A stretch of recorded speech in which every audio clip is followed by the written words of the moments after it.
Hello and welcome back to Blackbird Mindfulness. It is really good to see you and welcome on our journey through some emotional regulation. So, how do we regulate these emotions? Do you remember in the last video I said what you need to do is just stop, and that's really important. And if you've done the stop and be from the previous set of videos, then you'll know how important it is. So if you haven't, then don't worry. Stop, and stop regularly just while you are training yourself to build in a pause to your day. Stop, feel the sensations in your feet, tingly, fizzy, pain, warm, cold.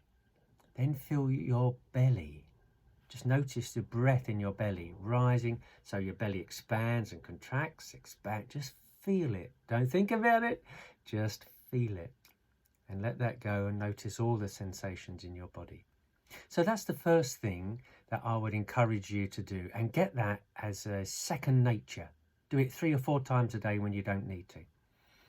But what about these emotions? So now we've stopped, we've given ourselves a chance, and we're just working with anger and sadness at the moment. So remember, if you are angry, what happens? You get hot, face goes tight, taut, clenched, breathing is up here and quite shallow, and you're all tense. So very simply, and it is really simple but very effective, you're going to do the opposite. So if you're feeling hot and you've recognized it and you don't want to be angry, okay, cool yourself down.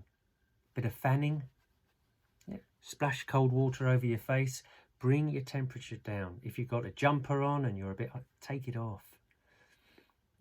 Next thing is notice your face. If you're all tense, and this is a deliberate act, relax. If you're like this, notice it and do the opposite.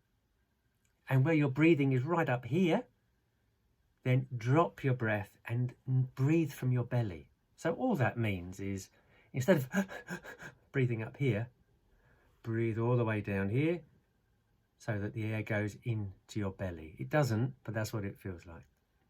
And then the rest of your body, if that's all tense, then relax it.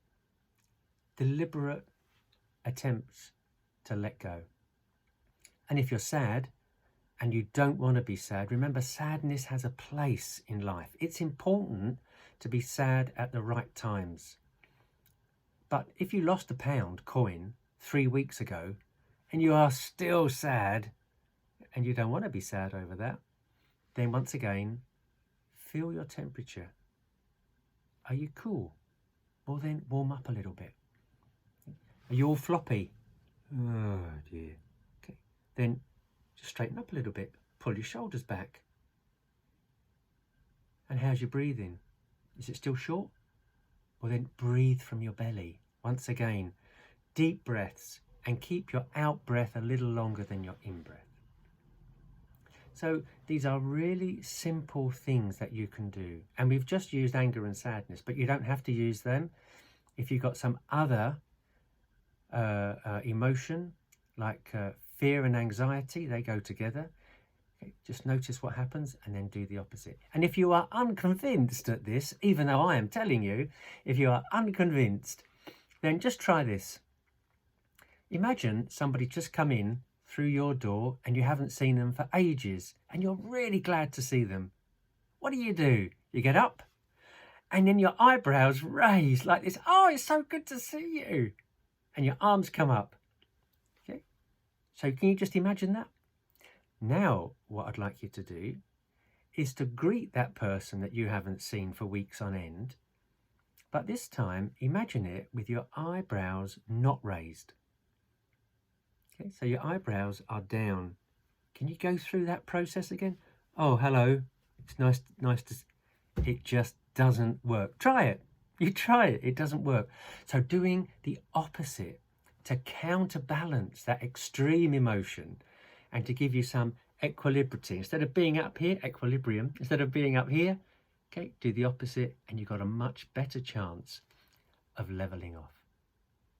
Okay, one more video and we will finish this little set. See you on the other side.